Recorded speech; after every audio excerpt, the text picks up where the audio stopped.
Prévision énergétique d'octobre 2019 par Lee Harris.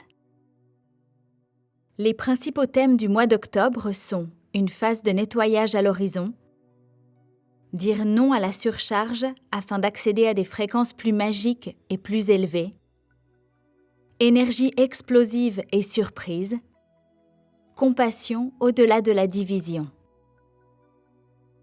Phase de nettoyage. Les vents du changement sont constants sur Terre, mais ce mois-ci plus que jamais. L'un des plus grands thèmes qui se dessine est une phase de nettoyage pour nous tous.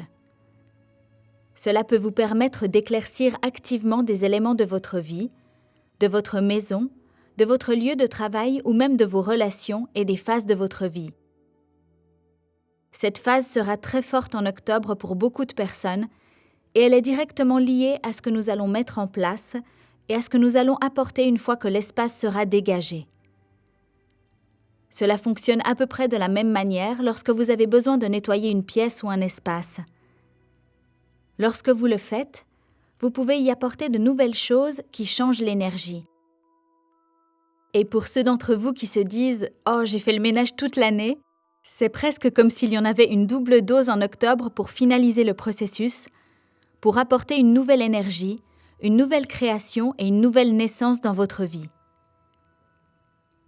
Ce thème du nettoyage existe depuis de nombreuses années et continuera d'être une constante pour nous tous parce que la Terre change si vite. Mais en octobre, l'énergie du nettoyage sera d'un grand soutien, étonnamment harmonieuse et très rapidement remplacée par l'énergie que vous voulez y apporter. Par exemple, vous pouvez voir qu'une relation prend fin, mais très rapidement, elle ouvrira un espace pour qu'une nouvelle relation puisse s'établir. Habituellement, il y a plus de délai que cela, mais la signature énergétique du mois d'octobre est rapide. Ne soyez donc pas surpris si vous êtes obligé de mettre de l'ordre dans votre vie, ou une partie de votre vie, au mois d'octobre, mais comprenez que c'est directement lié avec ce qui va se passer dans les prochains mois. Dire non à la surcharge. Le thème de la surcharge d'informations et de la stimulation est quelque chose que tout le monde ressent et a ressenti depuis de nombreuses années, car tout s'est accéléré. Vous allez être nombreux à vous apercevoir que vous ne pouvez plus et ne voulez plus faire de surcharge. Vous êtes peut-être le genre de personne qui en faisait trop, qui accumulait trop ou qui essayait d'en faire plus que ce dont vous étiez vraiment capable. Vous commencerez à remarquer que dire non à la surcharge ou à la surstimulation devient un rythme naturel pour vous. Et lorsque nous entrons dans cette phase et que nous disons non, nous commençons à vivre à des fréquences supérieures, ou ce que j'aime appeler des fréquences magiques. C'est directement apparent dans notre vie lorsque ces fréquences magiques et supérieures sont en jeu. Par exemple, vous pouvez commencer à remarquer que tout est plus fluide dans la vie et que vous êtes capable de voir le fil de la connexion spirituelle. Comment l'histoire que vous expérimentez dans votre vie se rapporte aussi à l'image globale que vous voyez dans le monde et à ce que nous vivons tous collectivement. Cela pourrait se traduire par des synchronicités. Vous entendez quelqu'un dire quelque chose dont vous venez de parler à un ami la veille, ou vous pensez à quelqu'un et il vous contacte soudainement. Ces synchronicités nous montrent comment tout est connecté et elles s'accélèrent et deviennent plus normales lorsque nous sommes dans des fréquences plus élevées. Tout aussi importantes sont les connexions avec les personnes que nous devons rencontrer. Des personnes qui nous illuminent lorsque nous les rencontrons et celles avec qui nous avons l'impression que quelque chose se produit soudainement au cours de notre rencontre. Nous ressentons « Waouh, c'est peut-être la personne que j'attendais », celle qui est la prochaine étape vers cette vision que j'ai ou ce que j'essaye d'apporter au monde. Et puis il y a ma préférée et qui est la sensation pure et simple de « tout va bien et est parfait en ce moment ». Dans ce laps de temps de 5 minutes, j'accède à la gratitude, à la paix et à un sentiment de calme que je n'ai jamais eu auparavant. Ce genre d'expérience est plus courant lorsqu'il s'agit de fréquences supérieures ou magiques dans la vie. Et dire non à la surcharge est une vraie clé pour permettre à cette énergie de commencer à devenir votre norme. Mais si vous êtes quelqu'un qui lit ceci et pense « Je ne dis pas non à la surcharge en ce moment et je suis épuisé. Je suis définitivement quelqu'un qui en fait plus que je ne le devrais, plus que je ne le peux », demandez-vous quand vous allez laisser tomber ce schéma. Parce que souvent, ce sont nos idées sur les attentes des autres envers nous qui nous piègent dans cette spirale. Une idée que d'autres personnes ont besoin de nous, ou que nous serons punis si nous ne continuons pas sur cette roue à hamster sans fin et épuisante.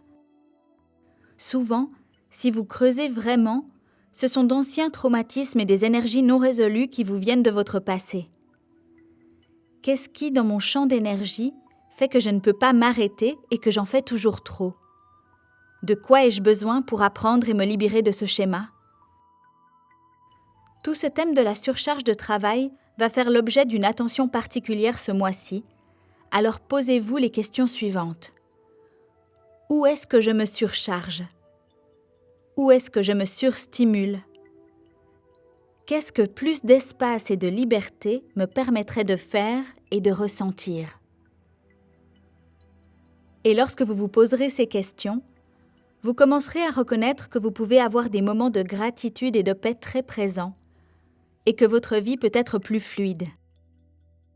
Vous commencerez à vous déplacer dans cet espace et dans cette zone où vous vous rendez compte « Waouh, cette vie se passe autour de moi, je suis dedans et j'en fais partie. » Mais il n'y a pas que moi ici, il y a un fil conducteur, un solide réseau de liens qui me relie à tout et à tous. C'est ainsi que vous savez que vous êtes dans ces fréquences magiques et supérieures. Vous commencez à voir et à ressentir cette connexion plus souvent et vous vous sentez vraiment bien. La surcharge peut nous isoler des autres et de ce qui est possible parce que nous n'avons ni espace ni place pour le nouveau. Énergie explosive et éléments de surprise. L'autre sujet qui est arrivé assez fortement ce mois-ci est une énergie explosive et des éléments de surprise. Cela ne s'appliquera pas à tout le monde de la même façon, car les éléments de ces mises à jour énergétiques ne peuvent jamais s'appliquer à nous tous. Mais pour un certain groupe d'entre vous, l'énergie explosive et les éléments de surprise vont apparaître. Chaque fois que je parle de choses énergétiquement, les détails sur la façon dont elles se manifestent dans notre vie est toujours très personnel et spécifique. Ainsi, l'énergie explosive et les surprises peuvent apparaître à travers d'autres personnes autour de vous ou à travers des éléments de votre vie qui explosent ou s'effondrent soudainement. Ou il peut y avoir de grandes surprises que vous n'avez pas vues venir, qui se produisent à l'extérieur de vous, qui arrivent à vous et dans votre vie, et vous en ressentez les conséquences ou l'effet d'entraînement. La bonne nouvelle, c'est que c'est très semblable à la phase de nettoyage. C'est lié à celle-ci. Pour certains d'entre nous, les changements explosifs ou les surprises soudaines sont la façon dont le chemin devient clair pour nous afin de passer à la phase suivante de notre vie.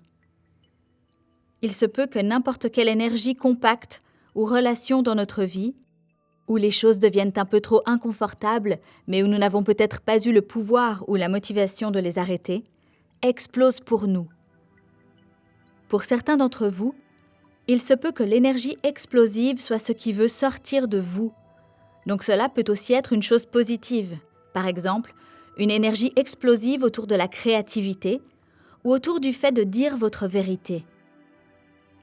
Ainsi, si la mention d'énergie explosive et de surprise résonne dans votre corps, gardez les yeux ouverts sur cette énergie. Il peut s'agir d'une chose très positive et encore une fois, d'une chose qui se rapporte à notre thème général de nettoyage. La compassion au-delà de la division. Le thème final de ce mois-ci est la compassion au-delà de la division.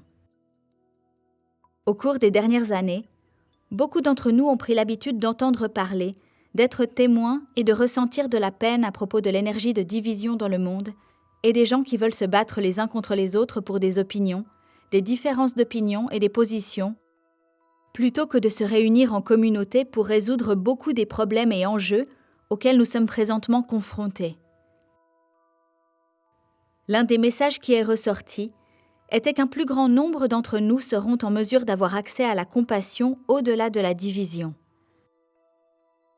Cela signifie que, quelles que soient les croyances de quelqu'un ou l'histoire qu'il vous raconte, même si ce qu'il vous dit vous surprend ou est très différent de ce que vous ressentez, vous ne laisserez plus votre compassion faiblir pour cette personne très facilement ou immédiatement. Par le passé, peut-être qu'une croyance ou une idée différente était un déclencheur pour vous ou une raison de vous en aller. Mais pour beaucoup de personnes sur la planète en ce moment, prendre le temps d'écouter un peu plus longtemps plutôt que de réagir, se dissocier ou s'éloigner, et plus important encore, rester dans la compassion, est là où nous allons. Et ressentir profondément de la compassion pour la souffrance des autres. Rappelez-vous que nous avons tous vécu des moments difficiles dans notre vie.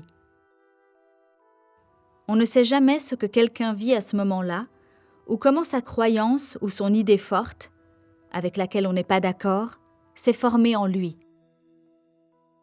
La plupart du temps, lorsque nous avons de la compassion et que nous sommes capables d'avoir de la compassion pour quelqu'un d'autre, n'importe lequel de ces masques ou couches défensives qui se manifestent par des croyances ou des divergences d'opinion se dissipe assez rapidement. Vous pourriez donner à quelqu'un le bénéfice du doute 2 ou 3 fois sur quelque chose qu'il pense ou en quoi il croit, puis à la 4e fois dans la conversation, lorsque vous présentez votre version de l'équation, il pourrait dire « Ah oui, je n'y avais jamais pensé de cette façon ». Il s'agit de ne pas supposer que la première ou même la 2e chose que quelqu'un dit est sa vérité absolue et fondamentale. Si vous êtes en conversation avec quelqu'un, vous faites partie de la vibration de cette conversation et vous pouvez avoir une influence vraiment importante en partageant ce que vous ressentez. Cela ne veut pas dire que vous devez gagner ou quitter la conversation en sachant que vous avez changé la vie de l'autre personne. Vous pourriez simplement être la personne qui présente une nouvelle idée, une nouvelle pensée, un nouveau sentiment. Nous savons tous que c'est un moment important pour nous réunir en tant que communauté et apprendre à réparer notre cœur. Parce que les blessures que nous voyons se manifester en chacun de nous en tant que collectif ont le potentiel d'être transformées et de nous permettre à tous d'avancer vers un monde plus compatissant, ce qui est nécessaire pour la survie de la planète entière, des espèces et de toute forme de vie ici. Mais l'autre aspect de cela, c'est lorsque nous décidons uniquement de nous battre contre les blessures de l'autre et de ne prendre position que contre les blessures de l'autre. Nous pouvons voir à quoi ressemble déjà ce monde lorsque nous voyons les blessures des gens qui les incitent à agir et à se comporter d'une manière négligente, destructrice ou dommageable. La compassion au-delà de la division sera un tout nouveau niveau d'énergie ce mois-ci, et bien au-delà de ce que beaucoup d'entre nous ont eu l'occasion d'expérimenter. Et nous devrions essayer de reconnaître le pouvoir de ce cœur et de cette énergie de patience afin de maintenir l'espace pour quelqu'un d'autre pendant qu'il traverse des choses. Comme toujours, si cela n'a pas de résonance avec vous ou si vous avez affaire à des limites en ce moment comme problème majeur, ignorez cet aspect de ce que j'ai dit et focalisez-vous simplement sur le maintien de vos limites. Parce que, comme nous le savons, tout est fluide lorsqu'il s'agit de notre évolution, de notre voyage et de notre guérison. Et il y a des moments où nous devons nous concentrer sur l'établissement de limites solides pour que des mois ou des années plus tard, nous puissions atteindre un espace où nos limites sont intactes et où nous pouvons être plus ouverts que jamais. Je vous souhaite un mois magnifique. Beaucoup d'amour, Lee. Transmission traduite de l'anglais par Marinette Lépine. Voix française Stéphanie Palazzo pour Translate. Merci.